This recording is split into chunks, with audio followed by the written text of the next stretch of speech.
ayumunsi wishime mijuru esaritanga kwagere misi azakubyarwa n'umwana utunganye uwera turana na twababi dore urukundo rwatumyapfira ibyaha byanja bihamamurwa mazazuka mwamuze nase nagaruka nzamushimira ibyo dore urukundo rwatumyapfira ibyaha byanja bihamamurwa mazarazuka mwamuze nase nagaruka nzamushimira ibyo. Bwana Yesu asifiwe. Amen. Turashima Imana cyane. We thank the Lord. Ndagume hariya. Please did you stay there? Ndashima Imana ko yamdongesheje umwanya kugira icyo mvuga imbere y'ubwoko bw'Imana. I thank God for the time to have something to say here in front of you. Cyari igihe kirekire. It was for that long. Ariko Imana yanshoboje nishimwe. But Lord enabled me. Praise Him. Nshimishijwe no kubona uyu mwana wacu Serge. I'm pleased to see our son Serge. Mu by'ukuri nezerewe no kumubona mu nzu y'Imana. Truly, I'm happy to see him in the house of God. Ni umuhungu wacu ariko kuva naza ntabwo nakamubonye tera. Our son, but if I'm first time to see him in the church. Serge, I'm really delighted to see you in the house of God. And I'm sure that it's not the first time you will keep coming in the house of the Lord. There is nothing awesome than to be in the house of the Lord. There is nothing awesome than congregating with the people of the Lord. This is the true family which you can make a friend. You must welcome him every day. And I think I will talk to you about this. Bwana Yesu asifiwe. Amen. Dusome ijambo ry'Imana. Let's read the word of God. Dufite topic uyu munsi ivuga ngo imyitwarire y'umukristo mu kigeragezo. The topic says the conduct of Christians in temptation. Imyitwarire y'umukristo mu kigeragezo. The conduct of a Christian in temptation. Muri iyi myitwarire y'umukristo mu kigeragezo rero, in the conduct of Christian in a temptation, hari ikintu cyanteye gufata iyi topic. There is something made me to choose this topic. Ariko mbere y'uko nkomeza hari ikintu giye kwisabira. Before I continue, I want to ask something. Hari umuntu tujya tubona once in a week, in 2 weeks. There's someone you see only once a fortnight. Didier. Uyu muhungu uri hano. This guy down here. Papa Alfasad. Ntabwo ari ukubuza ariko turashaka kugira ngo tujye tumukoresha as much as we can. Do it. Siko bimeze mama we. Didi, ngiye kuruhura Papa Alfasad hano. Asanga hora gusobanura tukirukankana cyane. Ariko kuva waje nego ngwiruka kora ko kazi. Amusore. Papa Alfasad yicaye mu ruhuke akumve ijambo ry'Imana. Ubarike Papa. Amen, amen. I love you so much. Okay, very good. Bwana sifiwe. Amen. Alfasad ni shikia. Alfasad is my friend. Naje hano nkajya mbanza namutinya kuko mbona ni umuntu very strict. I used to be a bit afraid of him. Ariko byaragiye we my best friend. He ended up becoming the best friend to me. Bwana sifiwe. Praise the Lord. Yeah. Dufite topic ivuga ngo imyitwarire y'umukristo mu kigeragezo. The topic says the behavior of a believer during a temptation. Impamvu nafashe iyi topic, the reason why I took this topic, nuko ikintu bita ikigeragezo, because what I call a temptation, nuko ikintu bita umubabaro, because something I call sadness, nuko ikintu bita intambara, something I call trial, ari ibintu umuntu ahura nabyo akiva mu ndani na kivuka. These are things that someone goes through from the moment you come to earth. Icyo kintu kubera kwakirazwe na Adamu na Eva kera muri Edeni, we inherited this from Adam and Eve from the niyo Garden of mpamvu Eden. n'umwana avuka atangirana ibibazo. That is the reason why even a very brand newborn starts with problems. Burya kwa kundi umwana avuka kuye mu kayira, the reason why a newborn cries the first thing as soon as they nuko abageze musi ibibazo agahura n'umwuka ibihabyo bitakoranaga na oxygene cyane. That is because they come to earth and they are met with difficulties breathing with the oxygen not being used to their lungs. As soon as oxygen reaches their lungs, the lungs start to expand right away. And the child will be met with some suffering, and that will cause the baby to cry. But the reason that surprises us people, when we see a newborn cry, we human beings, we shout for joy because the crying of a baby is a vital sign that the baby is the one who is alive. So the crying that a baby starts with as soon as they get born, even though it makes us happy, the suffering continues with them all the days of their life.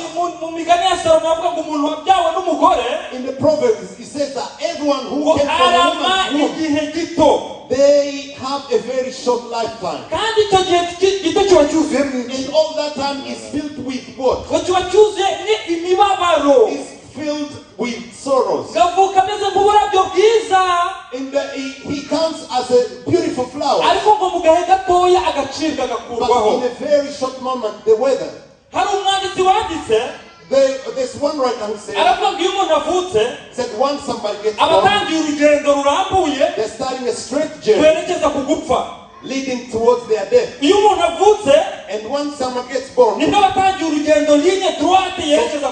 is the beginning of a straight line to the day of death.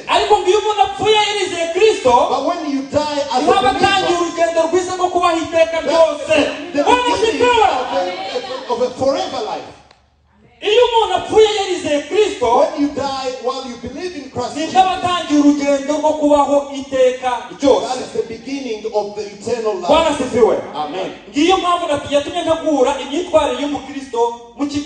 That is the reason why I'm preparing this topic, saying the behavior of a believer in a temptation.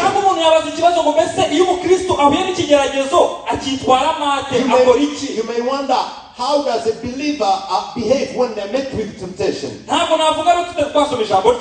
not speak much before we read the scriptures. Can you please help us also? So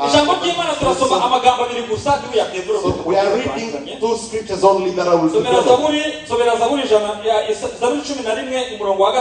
Psalm 111 and verse 3.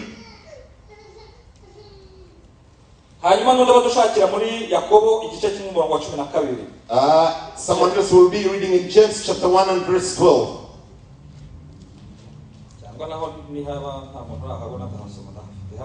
Nobody gets it. Psalm 111 and verse 3.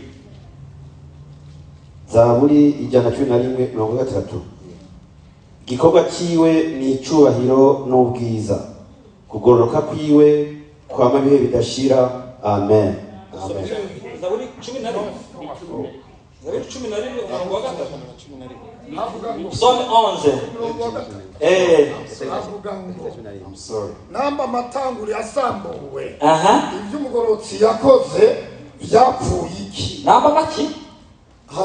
Gasubiramwo. Namba matanguri asambuwe. Ivyo umugororotsi yakoze vyapfuye iki? Kuna mwenye akona Biblia ya Kiswahili? Someone with the Swahili Bible. Ni Zaburi ya 11. I'm sorry. Psalm chapter 11. Kama misingi ikiharibika.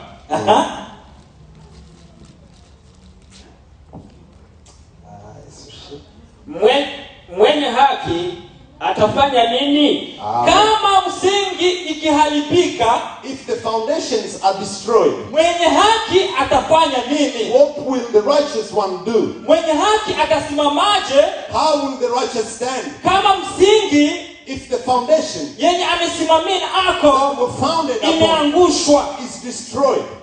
Umukiranutsi ingike imfatiro z'umukiranutsi zisenyutse. When the foundations of the believer are destroyed, what will they do? When the foundation of believer collapse. Imfatiro zigushijwe cyangwa zinyeganyije. How can a righteous do? Ese umukiranutsi yahagarara yakora iki? tugende muri Yakobo 10 Yakobo 1:12. Let's move to James chapter 1. havuga ngo ahirwa umuntu yihanganira umugerageza uko niyamara kurama azohabwa igiciro cy'ubugingo Imana yasezerana bayikunda. Urakagira Imana. Yesu ashimwe. Bwana sifiwe. Praise the Lord. Let's read in English the word of God as it's written in James chapter 1 and verse 12. Blessed is the man who endures temptation, for when he has been approved, he will receive the crown of life, which the Lord has promised to those who love him. Amen. Heri astahimilie majaribu, kwa sababu akisha kukubaliwa ataipokea taji ya uzima Bwana aliyowaahidia wampendao. Amen. Amen. Hahirwa uwihanganira ibimugerageza. Blessed is the man who endures temptation. Kuko ngo namara kwemerwa, after being approved, azahabwa ikamba, they will inherit the crown of life. yabikiye abamwizeye God bose. has prepared for those who love him. Bwana sifiwe. Amen. Ni amagambo abiri tugiye kugenderaho. Two words that I'm going to talk about. The first word is in Psalm chapter 11, in verse 3. Haravuga ngo mbese imfatiro z'umukiranutsi imfatiro zisenyutse umukiranutsi yakora iki? If the foundations of the righteous are destroyed, what will they do? Kama msingi ya mwenye haki imeangushwa, mwenye haki atafanya nini? Anaweza fanya je? If the foundations are destroyed, what will the righteous do? How will they stand? Imfatiro, iyo tuvuga imfatiro, when we're talking about foundation, Mucyongereza navuga ngo ni foundation. In English they said yes, foundations. Foundation ni buryo umuntu ajya kubaka. Foundations, when somebody is building kugira ngo inzu yawe ikomere, for your house to be firm, nuko ifite fondation ikomeye. it requires a solid foundation. The much you build higher, kandi uko ugenda ugana hejuru wubaka, the much you dig deeper. ni nako ugomba gucukura hasi. Kabano bantu bubaka ama etage maremare cyane, these people who build multiple stories, ushobora gusanga fondation z'inzu zabo, you will find that their foundations are dug a bit further underground, because that's where the foundation is. But David said, when the foundations are destroyed, who will the righteous do? David said this when Saul was chasing him. David used to run into mountains, and Saul will find him. When David will run to relatives, whoever was trying to hide him will David could find nowhere to live, so he started hiding in caves. And David said, all the foundations I used to have for people, all the foundations of friendship, all the foundations of the children, now that they are shaken, now that they are destroyed, what am I going to do? Praise the Lord.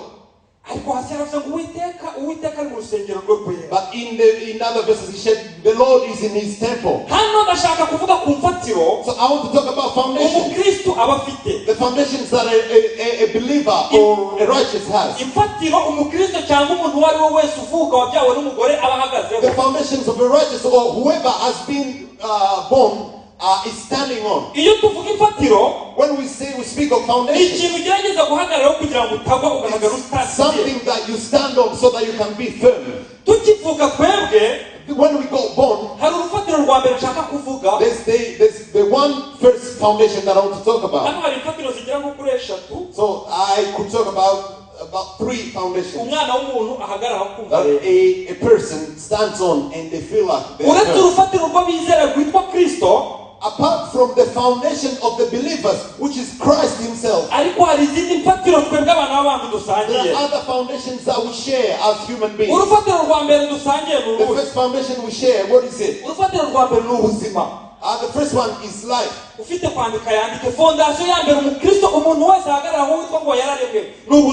you want to take notes, take it. First one is life. The foundation called life. Health. The foundation called health.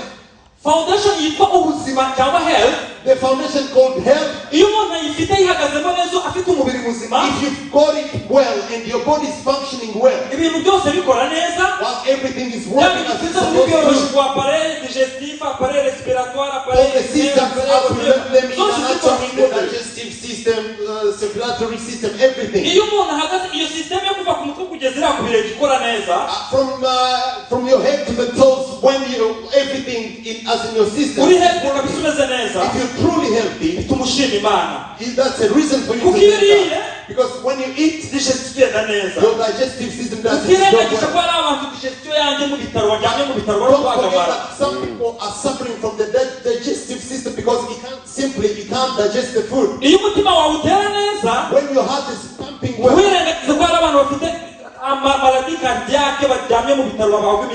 don't forget that there's a lot of people with cardiac problems who are in hospitals right now. When your brain is working well, don't forget that there's people who have accidents, they've got brain damage and they can't think anymore. When the foundations of righteousness are destroyed, what will they do? So the first foundation, health, when it's not there anymore, when the foundation of health is not there anymore, when you used to think that you were safe and now you're starting feeling some pain, type 4 cancer, stage 4. You go somewhere, you go to the doctor and they tell you that you've got stage 4 cancer. While you used to say while you used to jump, but when they inspect you, they find that you're in level 4 cancer. When that foundation of health is destroyed, what do you do as a righteous? That is the first foundation. Health. The second foundation. It's family. The second foundation is family. When we were still in primary school, they used to tell us that the family is made of father, mother, and the children. Isn't that the case? So when you've got those foundations, and you've got a family, and you've got a wife, and you've got children and everything as well, you may praise the Lord for that foundation because praise the Lord. When you've got that foundation, you say, God, I give you thanks, because as it says, you gave me my father, you gave me a mother. A husband, a man will sit there and will say, God, I praise you because you gave me a wonderful wife. A woman or a wife will sit down and say, God, I praise you because you gave me a wonderful husband. Praise the Lord. When that foundation is well restored, truly you say, God, I praise you. But when that foundation gets destroyed, a woman who got married, when the man was chasing them, they'll say, oh, you're like a beautiful rose. You smell so nice like a beautiful flower. Now when that foundation is destroyed, you tell me what he said. The man who went to look for a wife, telling them you are the most beautiful woman. There comes a time when that foundation gets destroyed, and then he will tell him other words. He will tell her other words. A man who went to search for a woman and used to respect her. The woman who used to cherish her husband would say, you are my master, as Sarah used to say to Abraham. When you look for clothes, you get clothes that are matching. And when you are going somewhere, you will hold it. This is the reality of life. When this foundation gets destroyed, all the honor and respect used to have for the husband. When you walk in, the woman will say, when that foundation is destroyed, the woman will look at you and say, oh, you look at yourself and you think you're a husband like any other.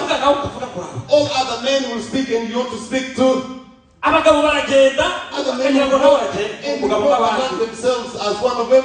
abandi bagabo barambara amapantaro kagira ngo nawe wambaye ipantaro kandi other men are wearing trousers, but you look at yourself, you think like them. iyo urwo rufatiro rwasenyutse umukiranutsi inshuti yanjye yakora iki? When that foundation is destroyed, you as a righteous, what will you do? This is the real life. Kuzima. ukagira amahirwe Imana ikaguhereza blessings z'abana. God will bless you one day with children. Zaburi baravuga ngo hahirwa ikirimba kibuzuye. Some say blessed is the one who's got many of them. So when they surround the table, abantu n'umugisha trees that are planted. abana tubabona ari umugisha. So we see children. So when we are seeing them well, they are passing everything. We sit with them on the table, they look around, they say, Dad, Mom. So we look at them, you look at this is wonderful. And you think that this is beautiful. But tell me when that foundation of children, the children used to see as a blessing. They will give you a heart attack. They will cause you a heart attack. You tell one of your children, my child, you know I'm your mother. I can bet you so you could help me. It's my right. And then the child will say, well, it's my right. To respect you, it's my right. I choose to respect you or not, it's Try my to right. touch me, I'm gonna call police. Try even to touch me like this, I'm gonna call police.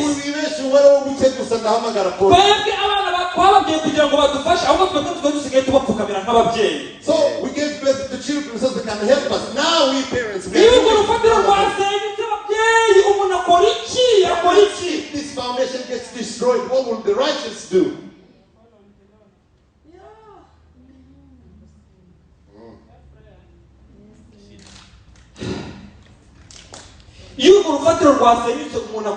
When that foundation has been destroyed, what does the person? If there is something that really hurts, losing a family, losing your wife as you see them, losing your husband as you see them, losing your children as you see them, that really hurts, like something really hurts in your heart. A wife is supposed to be somebody who honors her husband.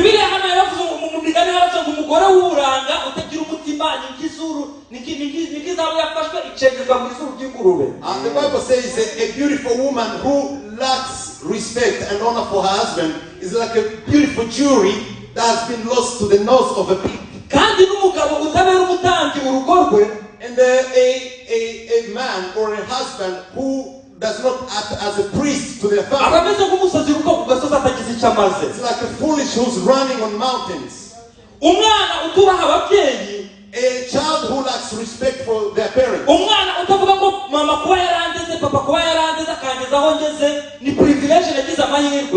child who doesn't see it as a privilege to have their parents, mom and dad, who looked after him. They are like somebody who didn't exist at all. How can you tell me that somebody they change your nappies? You would throw up and they will clean everything after you. You would cry and they will find food for you.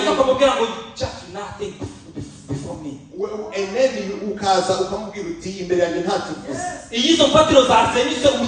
When all those foundations are destroyed, what does the righteous do?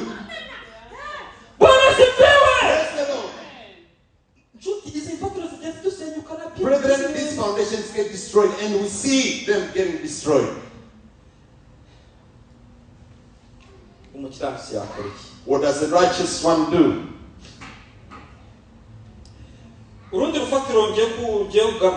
Another foundation, the last one that I will talk about today, it's friends, friendships. Friendships or friends. So if there's something that somebody, a human being found themselves in it's having good friends. But there comes a time that they turn their back on you. The next day they will turn their back on you. Those who used to share everything, they will become the one plotting against you. When that foundation of friendship is destroyed, you as the righteous one, what will you do? The singer said, Jesus is the only true friend who cleanses all our sins. And it's a blessing to believe in him because he unites us with his Father. There's no other friend like Jesus. When all the friendships have been destroyed, I am the friend of God. you tell yourself, Natari Chutima. But when that foundation of friendship gets destroyed, and all those who used to be the closest of your friends, sometimes they will turn their backs on you. So when that happens, you, the righteous one, what are you going to do? Praise the Lord. The foundations may be many, but the answer is there. Amen. There's a lot of foundations, and these foundations we believe in Christ, and that is a foundation that is never destroyed. I said, the word of God said, we know that the foundation of the believer is there. God knows his. Whoever wants to speak the name of the Lord should stay away from evil. When all those foundations are destroyed, what are you going to do? First thing, what are you going to do? If you are keep your faith. Keep your faith. When we lose all our friends, let's keep our faith. Jesus Christ is a good friend who will be with us. The word of God tells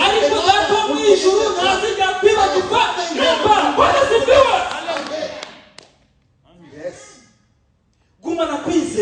Keep your faith. And believe that if it happens that your foundation is destroyed, yes, your life is important. As long as health is important. Allow your faith to go deeper.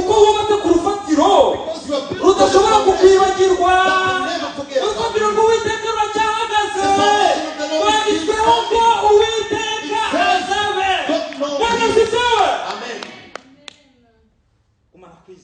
Keep your faith. The second thing you do when the foundations are destroyed, take the time to talk with God. Tell him everything. Get closer to him. He is the true friend. Pour all your sorrows in front of him. Tell everything that is difficult to you. God loves you. He can never forsake you. He will never forsake you. Take the time to talk with God. How do you talk to God? Sometimes we talk to God closing our eyes. When we talk to God closing our eyes, God has got his eyes open and he can hear us. When we pray, when we pray, having our eyes closed, we are and God can look at us and say, my tongue is open, and his ears are open, so that he can hear us. And when he's coming to us, he says, my child, you prayed while your eyes were closed. But now open your eyes. I'll show you what I'll give you the password of everything you'll find it in this letter. We pray to God having our eyes closed. And when he answers to us, we open our eyes. When we open our eyes, we open his word. This is where we find our answers. Once we pray, and we see that it's not working. God says if you prayed and you're not seeing it happen, There's a password in here. Komeza ukomange kuko aravuga ngo mukomange muzakingurirwa. Because he said, no, and it shall be open. Ask and shall be Akagiti open. password katubwira ati nuko ugeragezwa. There's also another Kumura nta kigeragezo kitari rusange mu bantu. If he passed through temptation, no temptation is not common. Ariko noneho hakavamo password ikomeye Imana ikubwira muri iri jambo ryayo. Akaza akakubwira ati hangane kuko hahirwa uwihanganira uri mugerageza kuko nawe yakwemerwa azahabwa ikamba uwiteka ateguriye abamwizera bose. To those who believe in him. Yes, ashimwe. The Lord.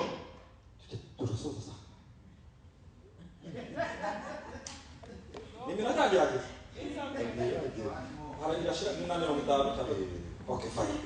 Hahirwa uwihanganira umugerageza. Blessed is the man who endures his temptation. Because when he gets accepted, he will inherit the crown of life. There's someone who faced all this. His children passed. All his wealth was destroyed. His wife turned her back on him. And his own body. And Satan said, yes. Because the devil attacked everything. He attacked his first foundation. His second foundation. Family. I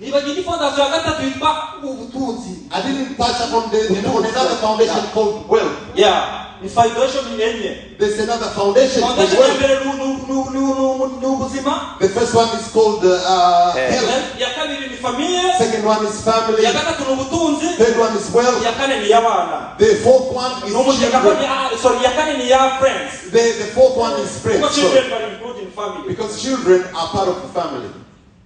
All this happened to Job and he lost everything. And then he lost everything.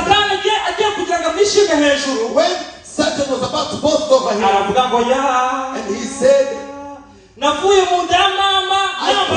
came out of my mom's womb. I went back to the womb of the earth having nothing. God has given everything to me. And he's taking it back. May the name of the Lord be glorified. If it happens that all the foundations get destroyed, and you've got faith, you've spoken to God through prayer and His Word, the third thing you have to do is to praise God to defeat Satan. Satan will take your kids and say, may the name of God be glorified. Your family is not working very well. Your finances are not going well. Your friends are forsaking you. May the name of God be glorified. You said, oh, I'm finished now. May the name of God be glorified.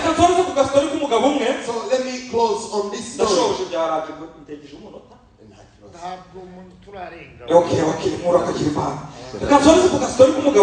So let me end on the story, finish with the story of this man. Horatius Passport. He's an American man. He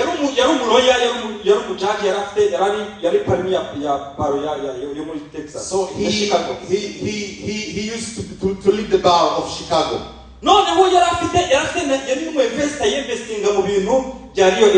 So he was also a real estate investor. All his money that he used to get, he invested in building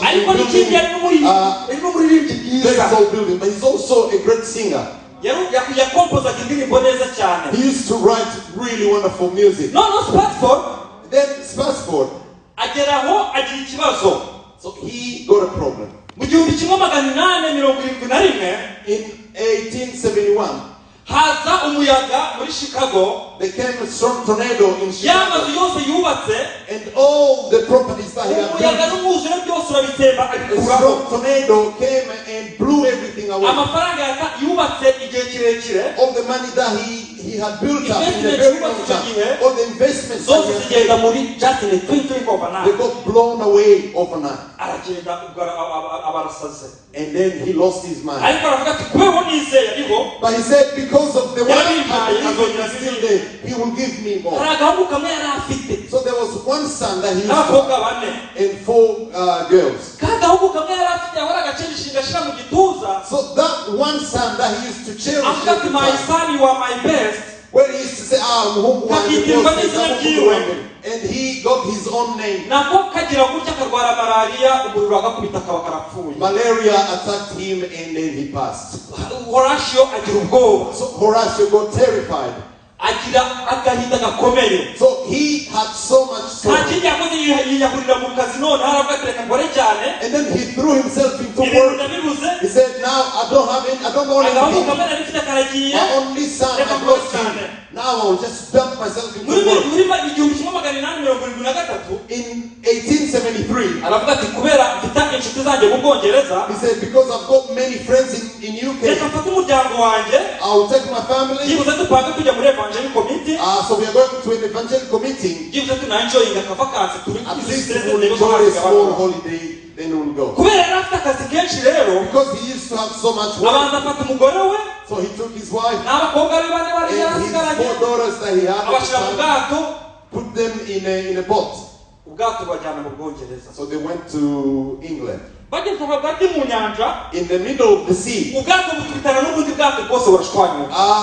boat collided with another one and it got destroyed completely. All the 4 girls of Horatio, they all died. Only his wife called Anna was spared. When she stayed, when she got rescued, they go to England.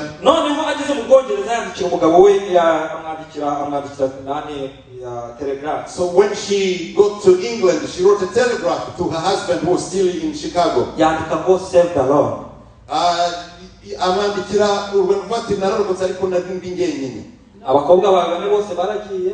All your 4 daughters, they are gone. They died. I'm the only one living now. So I'm in England, I'm here. But I don't know what I can do.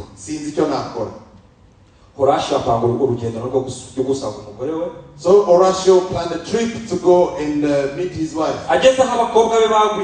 So when he got where his daughters died, the captain of the ship told him, this is where your daughters died. Horatio looked into the water. He said, God is the one who gave me these girls and he took them back. It is well. It is well, it is well with my soul. When peace comes like a river,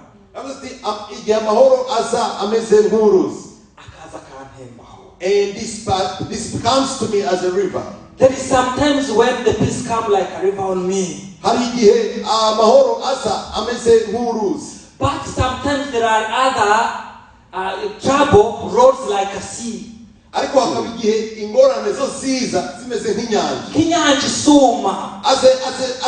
a roaring sea. In all of this, God have taught me to say that it is well with my soul. I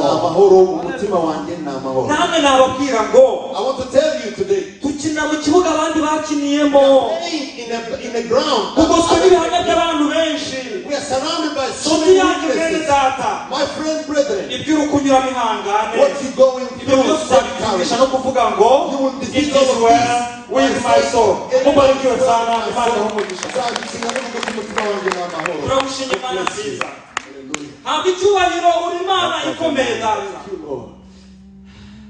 turamushimye kwa turemye kandi turemera imirimo myiza muri Kristo Yesu. Nubwo turemye dukunze ariko data ibigeragezo biratugota bituza mu muhengeri iruhande rwacu, ariko tuzi neza kuri kumwe natwe. Hari igihe twiringiye Mana tubona byose bisenyutse tubireba, kwakwiringira umuryango data ukagenda tuwureba, kwakwiringira abana n'abagabo data bakagenda n'abagore tubareba, kwakwiringira ubutunzi bikagenda tubireba, ibyo twabagazeho byose mwami bigasenyuka tubireba, ariko tuzi ko ari igitero gikomeye, no gitero kwisunga Mana, no gitero twisunga tukwegeraho kandi uguhungiraho mwami ntacyo azabura. Turakwinze mwami kugira ngo wigishe imitima yacu kwizera kandi mwami wigishe imitima yacu gukomera mu bitubaho byose mwami. Tuvuge ngo it is well with my soul kuko tugufite kandi kugushikamijeho umutima mana tuzi ko azaba amahoro masa. Hari ababa bari gufesinga ibibazo by'ibyo mwami muri famiye zacu turabizi, mu bavandimwe bacu turabizi, ariko data tubasaba umutima wo kwihangana mu byo banyuramo byose mwami, bajye bamenya ko bahagaze ku rutare rushikamye kandi urutare rutanyiganyiza wanditsweho ko Uwiteka azi amazina yabo. Uratuzi kandi uzi n'amazina yacu mana nziza. Ubakomeze umutima, udukomeze umutima twese tubisabye tubyizeye mu izina rya Yesu. Hallelujah.